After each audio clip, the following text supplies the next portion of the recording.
ሰላም ጤናና ደስታ ለተከበራችሁ ለወዳድ አድማጮቼ ይሁንልኝ። ብለን ኢንተርቴይንመንት ነው። ሰብስክራይብ፣ ላይክ እና ሼር ያደረጋችሁ ሁሌም ቤተሰብነታችሁን ስለምታረጋግጡ አመሰግናለሁ። ይሄ መንገድ የት ያደርሳል? ከእንዳለጌታ ከበደ። ክዋሌን ለብዙ ሳምንታት ጠበቀችው። እሱ ግን አልመጣም። ከሄደበት ጂንካ አልተመለሰም። ክዋሌ ተለይቶኝ ይኖራል የሚል ሐሳብ አልነበራትም። ታውቀዋለች። እንደ ተልባ ስፍር የሚንሸራተት ልብ የለውም። ልቡ ውስጥ የምሰሶውን ቦታ የያዘችው እሷ ብቻ እንደሆነች ታምናለች። እሱም ዱሌን ይወዳታል። እንደሚወዳት የምታውቀው ውበቷን፣ ደምግባቷንና አደብ የገዛውን አመሏን አሞካሽቶ ስለማይገልጻት ብቻ አይደለም በድርጊቱ ጭምር እንጂ። ከጾታ መሰሎቿ ከዕድሜ እኩዮቿ ከፍ ብላ እንድትታይ በብርቱ እንደሚጥር ታውቃለች። ልቡ ውስጥ ብቻ ሳይሆን ለቤተሰቦቿ፣ ለጎረቤቶቿ አልፋም ለካሎር ሴቶች ምሰሶ ስትሆን ማየት።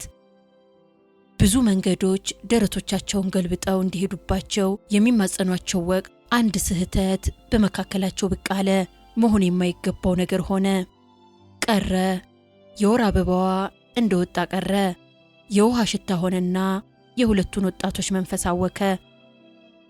የሆነ ይሁን ብላ አይደለም ያረገዘችው። አንድ ማታ ነበር ያገኘችው።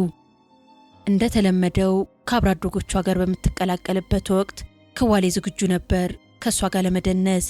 የገላውን ክብሪት ትጭሮ ፍም ጎርሶ ለማጉረስ አላደረገውም። እሷም አላፈገፈገች። ሆነ። ያስተዋወቃቸውና ያጋባቸው ይኸው የኗሪዎቹ የማታ ጭፈራ ነበር። በእርግጥ አብረው ሲተኙ እርግዝናው ይመጣል የሚል ሐሳብ አልነበራትም። እሱም አላሰበው። እሷ ስትደናገጥ፣ ከእንቅልፏ ጋር ስትኳረፍ፣ የምትይዘው የምትጨብጠው ስታጣ መሆን የሚገባው ነው የሆነው ብሎ አጽናንቷታል። እንዲህ ይበል እንጂ ልቦናው ያውቃል። ራሱንና እሷን ለማጽናናት መሆን የሚገባው ነው የሆነው ያላት። ሁለቱም ከካሮ ማህበረሰብ አብራክ ነው የተከፈሉት። በትምህርት ሰበብ ትላልቅ ከተሞችን የመጎብኘት ሄዶም የመቆየት ልምድ ስላለው ማህበረሰቡን በቅጡ እንደማያውቀው ሰው ነው የምትቆጥረው፣ እንደ መጤ። እሷ እንደዚህ አይደለችም። የካሮን የአኗኗር ልምድ ተከትላ ነው የምትኖረው። እናቷ የረገጠችውን የአያቶቿን ዱካ ያለ አንዳች መዛነፍ መርገጥ ነው ፍላጎቷ፣ አሻራዋን በአሻራቸው ላይ ደርቦ ማኖር። ክዋሌ ግን እንዲህ አይደለም። አዲስ መንገድ አለው። በሄደበት መንገድ የትኛው የካሮ ጎበዝ ነው ሄዶበት የሚያውቅ? ጎጂ የሆኑ ልማዶች እንቃወማለን ከሚሉ የካሮ ሰዎች በቀር። የማህበረሰቡ አንዳንድ ልማዶች ልክ እንደሆኑ ሲናገር ስትሰማው ትደነግጣለች። እንዲህ ያለው አባባል ለመስማት ራሷን ስላዘጋጀች የምትኮነን ይመስላታል። ትደነግጣለች። እንዲህ የሚያስደነግጥ ነገር በሕይወት ዘመኗ ሰምታ አታውቅም። ከአዲስ አስተሳሰብ ጋር ፊት ለፊት መፋጠጥ የጀመረችው ክዋሌን በወዳጅነት ስትይዝ ነው። ክዋሌ ወደ ሕይወቷ ሲገባ ስትስመውና ሲስማት እንጂ ስትሰማው ደስተኛ አልነበረችም። አቤት ድፍረቱ ሲያስቆጣ! ማንንም እስካልነካን ድረስ ደስ ያለንን ሁሉ ማድረግ እንችላለን ባይ ነው። እንዲህ ያለው አካሄድ ፈጽሞ አይገባትም። ማንንም አለመጉዳት እንዴት ይቻላል? እኔ ለራሴ ብዬ የማደርገው ነገር በቤተሰቦችና በዙሪያዬ ባሉ ሰዎች ላይ የመርገም ዶፍ እንዲዘንብ ወይም የበረከት ዝናብ እንዲርከፈከፍ ማድረግ እንደሚችል እንዴት ይጠፋዋል? ለሱ ግን እንዲህ አትለውም። በዝምታዋ መልሱን ያውቀዋል። እንደ መሰሎቿ ናት። ወዳጇን በሙሉ አይኗ ማየት አትችልም። ከክዋሌ ጋር መሰንበት ስትጀምር ነው ማቀርቀር የለመደ አንገቷን መስበር የቀነሰችው። ክዋሌ በግብርና ዘርፍ የሰለጠነ ሙያተኛ ነው። ሐዋሳ ለ2 ዓመታት ያህል ከርሞ ባለ ዲፕሎማ ከሆነ 3 ዓመት አልፎታል። ከብት በማርባት እንዴት በአጭር ጊዜ መለወጥ እንደሚቻል በመናገር ነው ጊዜውን የሚጨርሰው። በሳምንት ለ2 እና 3 ቀናት ከማህበረሰቡ ጋር ይገናኛል። በግብርና ሙያው ጥሩ ስም ማግኘት ጀምሮ ነበር። ቆይቶ ግን በተገኘው አጋጣሚ ሁሉ በተለያዩ አጫጭር ስልጠናዎች ጊዜ የሰበሰባቸውን ነገሮች መናገር ልማዱ ሆነ። አይኑን ገለጠ። በልማድና በባህል መካከል ያለውን ልዩነት እስከምን ድረስ እንደሆነ ራሱን የመጠየቅ አጋጣሚ ያገኘ። ሊቀሩ ስለሚገባቸው ጎጂ ልማዳዊ ድርጊቶች በተገኘው እድልና አጋጣሚ መስበክ ስራው ሆነ።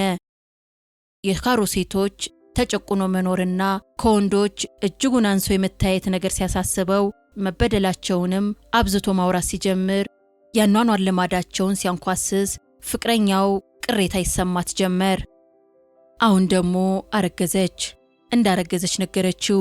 እድለኛ የመሆን ስሜት ነበር የተሰማው። እሷ ግን ተጨንቃ ልትሞት። በምታከብረው የካሮ ማህበረሰብ ዘንድ መዘባበቻ ሆናለሁ ብላ ፈራች። ይተወኛል፣ ይረሳኛል፣ ለሰዳቢ አጋልጦ ይሰጠኛል የሚል ፍርሃት አይደለም። ማህበረሰቡ ወዳጅነት አበጅታ ለምታረግዝ ሴት የሚሰጠውን ቦታ ታውቀዋለች።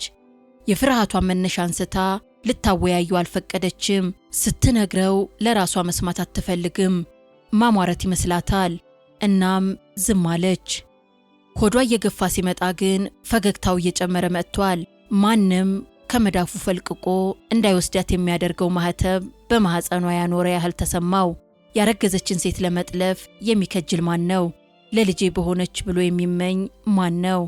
ያረገዘችን ሴት አይቶ ጨረቃ በደመቀችበት ሰማይ ስር የካሮን ዘፈን እየዘፈነና እያዘፈነ ካላስደነስኩ የሚል ጉብል ማን ነው? አንድ ቀን ከብቶቿን የምታሰማራበት ተራራ ስር ድረስ መጥቶ ክፉኛ ያቀረቀረችውን ዱሌን ቀና አድርጎ ከንፈሯ ላይ የሰካችውን ባህላዊ ጌጥ እየነካካ በቀይ አፈር እየተሽሞነሞነ ቁጥርጥር ቁንጫዋን እየደባበሰ ይዤሽ ልጠፋ አስቤያለሁ አላት። አይ ይዘኸኝ አትጠፋም። ይዘኸኝ ከምትጠፋ አውሬ ቢበላኝ ይሻለኛል። እኔ መጥፋት አልፈልግም አለችው። አብረን የምንኖርበት ቀን ይናፍቅሽ የለ? ወላጆችን ማሳዘን አልፈልግም። እኔም ብትጠይቃቸው እመነኛ አይከለክሉህም። አቅሜን እያወቅሽ ከየት አምጥቼ ነው ለቤተሰቦችሽ ጥሎሽ የምከፍለው? እኔ እኮ ታውቃለች፣ ምንም የለውም። አለኝ የሚለው ነገር የቤት ውስጥ ቁሳቁስ ነው። የእነሱ አገልግሎት አይገባትም። ውድ ዋጋ እንደተከፈለባቸው ነግሯታል። እነሱም ያሉት ጅንካ ነው። ቴፕ፣ ሲዲ፣ ቲቪ፣ ዴክ። ለሷ እነዚህ ሀብቶች አይደሉም። ስራ በመፍታት አእምሮና ሰውነቱ እንደ ኩዮቹ ወንዝ አቋርጦ ስጋ ዘመዶቹን አስቸግሮ ማግባት የመፈለጉን ዜና አብስሮ ለወላጆቿ የሚበረከት ጥሎሽ ማምጣት አይችልም። ዘመደ ብዙ አይደለም። ያሉትም ደሞዝ በተቀበለ ቁጥር እጅጁን የሚያዩ ድሆች ናቸው።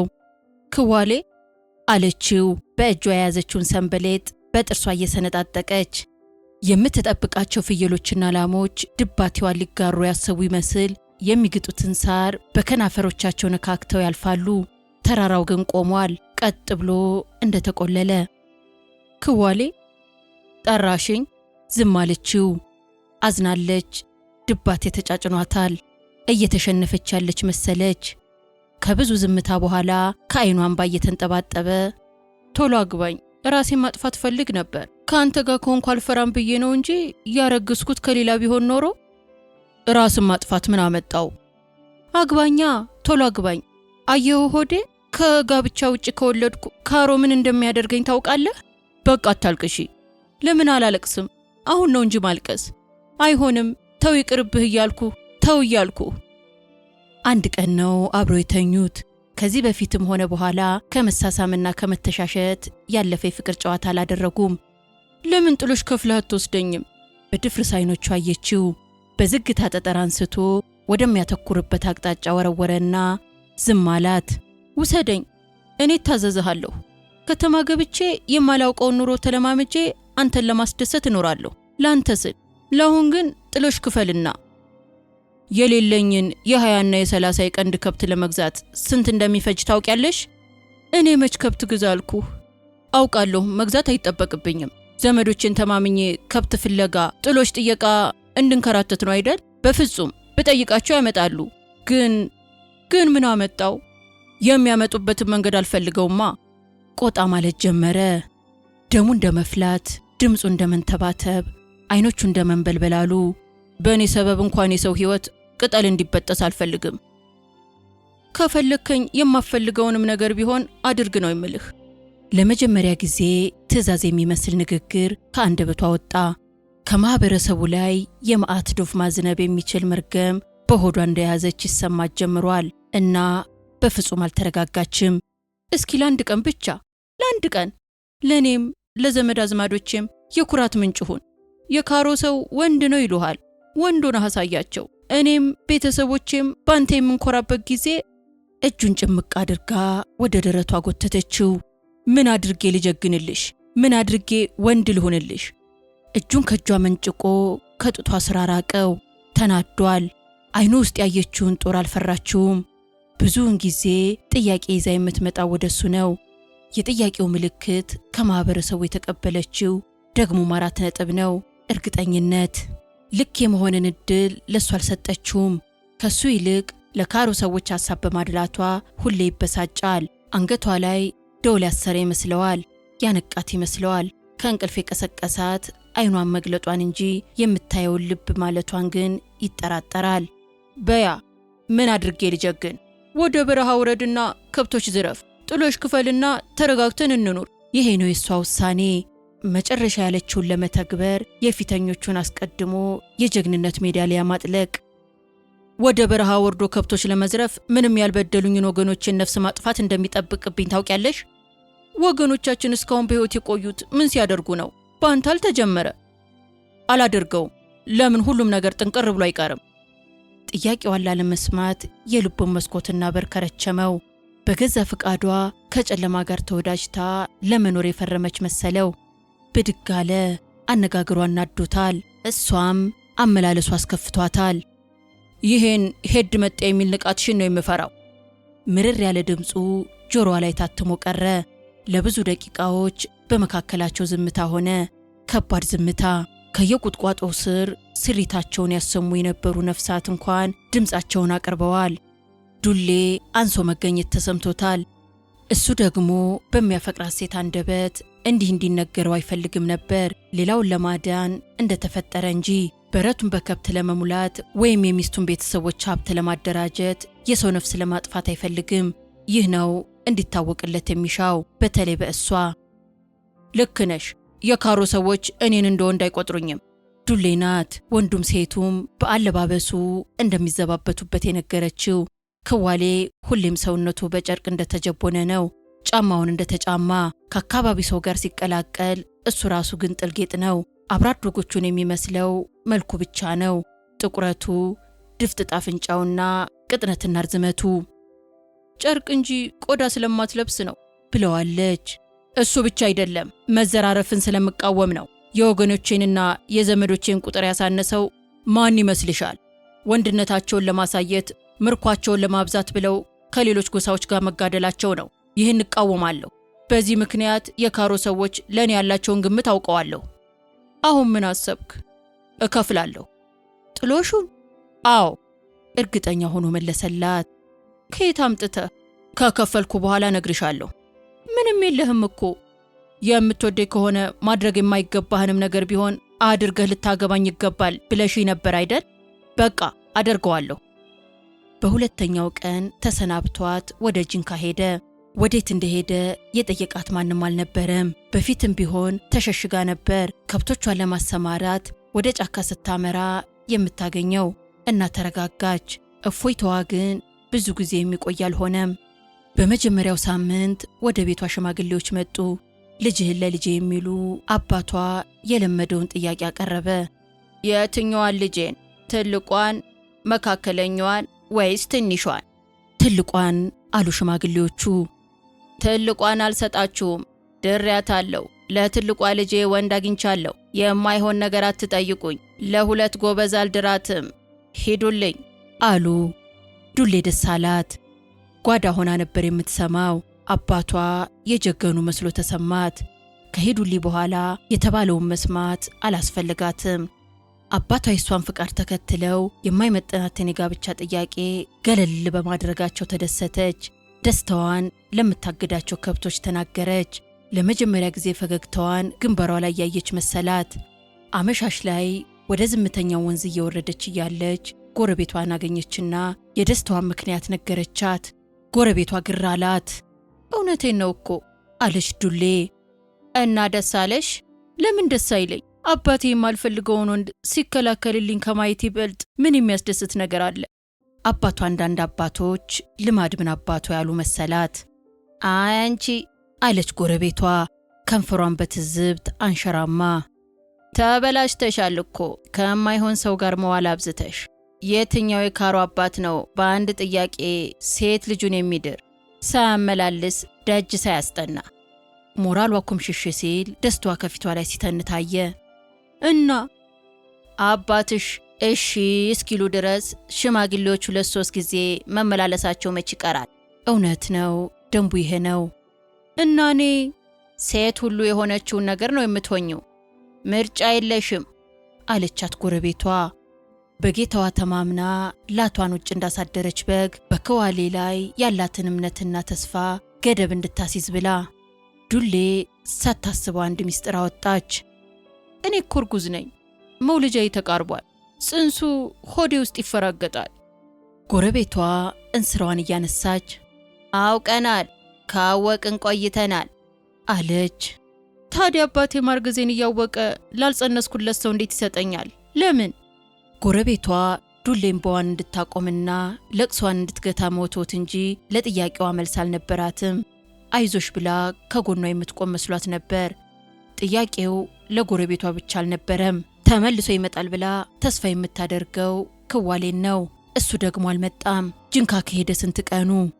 ሌላ ቀን ሽማግሌዎቹ መጡ። ጥያቄያቸውን ደገሙ። አሁን መግደርደር የበዛበት መልስ ተሰጣቸው።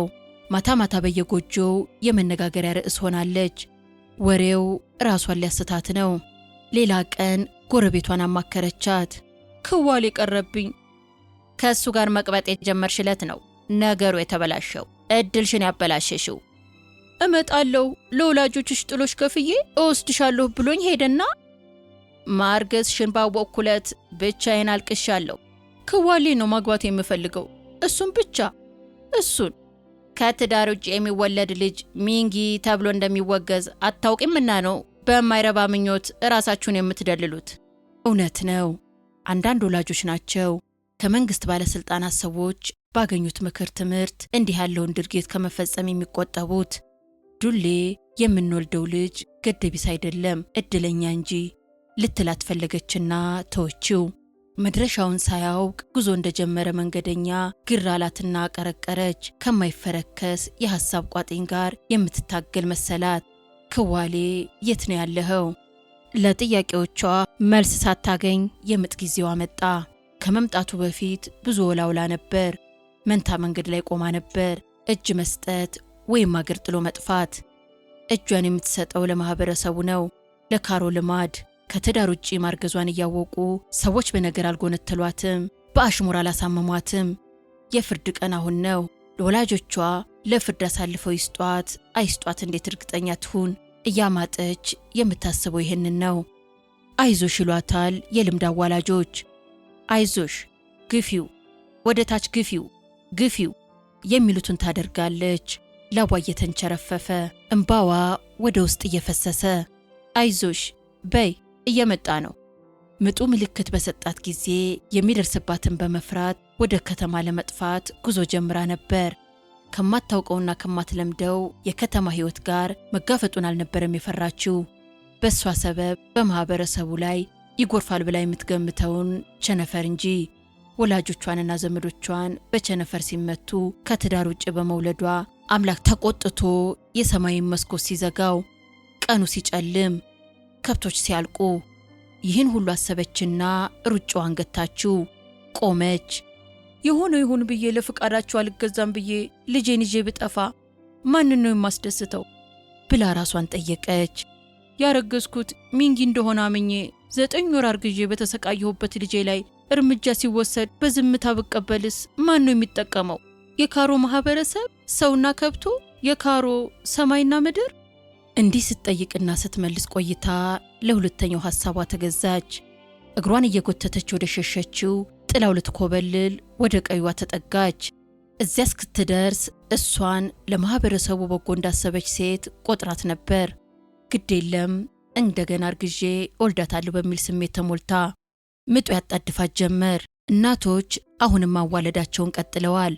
አይዞሽ በእግርሽን ክፈች፣ አዎ እንደሱ አይዞሽ ይላሉ።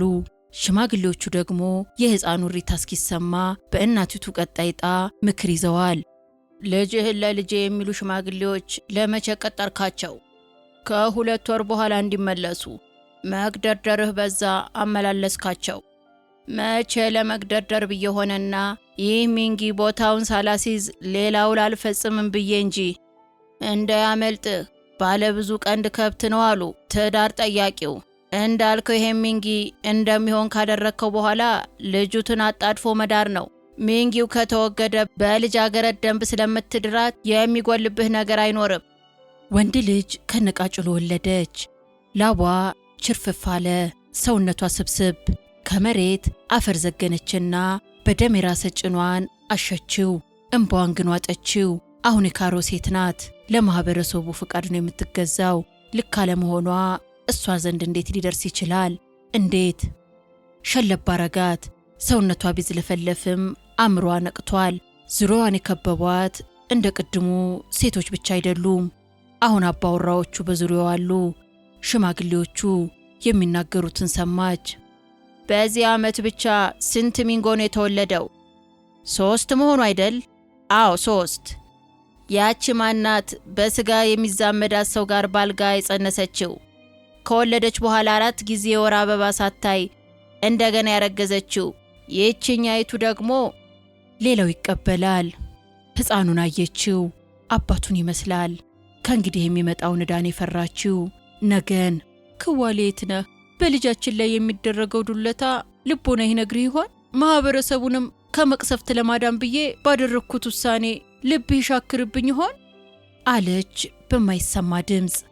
ነገ ማለዳ ንጋት ላይ ቅንድብ በወቅቱ ሳይገለጥ ጥቂት ሰዎች ወደ ወላጆቿ ቤት ይመጣሉ። የቁጥራቸው ማነስ የተፈለገበት ምክንያት በሕፃኑ ላይ የሚፈጸመውን የሞት ፍርድ ነገር ስውር ለማድረግ ነው። አንዳንድ የካሮ ሰዎች ልክ እንደ ሐመር ተወላጅ እንዲህ ያለውን ድርጊት ለማስቀረት ቆርጠው ተነስተዋል። የሚፈጽሙና የሚያስፈጽሙትን ሰዎች እየተከታተሉ ሕግ ፊት ከማቅረብ አይመለሱም። አጋጣሚ ሆኖ ክዋሌ ፍቅረኛው በወለደችለት መጣ። ለጥሎሽ ወጪ የሆነው ዘንድ የቤት ዕቃዎችን ሽጦ ከጓደኞቹ ብር ተበድሮ መምጣቱን ሊነግራት ቸኩሏል። እሷን ሕጋዊ ሚስት ለማድረግ መቁረጡንም ሊያሳያት። የዱሌ ጓደኛ ቀስ ብላ ሽማግሌዎች በልጁ ላይ ያሰቡትን ሴራ ሹክ አለችው። ቢደነግጥም መፍትሄ አልቸገረውም። እሱ ደግሞ ከሌሊቱ 11 ሰዓት ጀምሮ ከቤቷ ደጅ አራቀም። ጨለማ ለብሶ ፍቅረኛው ደጇ ላይ መቆሙን ዱሌ አታውቅም። ያለ እንቅልፍ ነው ሌሊቱን ያነጋችው። ሕፃን ልጇን መልሳ መላልሳ ባየችው ቁጥር አይኗን እንባ ይሞላል። ሲነጋ በጣት የሚቆጠሩ ሽማግሌዎች ወደ ቤቷ ገብተው ልጇን ይነጥቋታል። ሐሳቡ ሰገጠጣት። ትላንት የጀመረችውን መንገድ አሰበችው። ወደፊት እንጂ ወደ ኋላ መመለስ አልነበረብኝም ብላ ተጸጸተች። አሁን ነው የገባት። አሁን ነው ክዋሌን ያወቀችው። አሁን ነው እድፍ በበዛበት አመለካከት ውስጥ ስትዳክር መኖሯን የተረዳችው። ከሰመጠችበት ሐሳብ የነቃችው የክዋሌ ድምፅ ሰምታ ነው። ደነገጠች። ከየት መጣ? ከየት መጣ? እንዴት ተገኘ? እንዴት ከወላጆቼ ደጅ ሊገኝ ቻለ? ደግሞ ከሰዎች ጋር መጨቃጨቅ ላይ ነው፣ ከአካባቢው ሽማግሌዎች ጋር። ወደ ጭቅጭቁ ስፍራ ብቅ አለች። በቁጣ ነው የተቀበላት። እንዳትመጪ፣ ሕፃኑን እንዳትሰጪ አላት። አባቷ በልጄ በሕፃኑና በማህበረሰቡ ጣፈንታ የምትወስነው አንተ ማነህ? ይላሉ። ክዋሌ በኩራት ተሞልቶ በደንቡ መሰረት ጥሎሽ ከፍዬ ወስዳታለሁ አላቸው። ክዋሌ በአንድ ጎራ ሽማግሌዎቹንና የፍቅረኛውን ወላጆች፣ በአንድ ጎራ የሆነውን በእንጋባለን አንጋባም ዙሪያ ሙግት ገጠሙ። ክዋሌ ደሙ ፈልቶ ድምፁ ተንቀጥቅጦ በጭራሽ አይቻልም፣ በጭራሽ ልጃችን ከጋብቻ ውጭ በመወለዱ ሚንጎኖ ተብሎ መጣል የለበትም፣ በፍጹም አይሆንም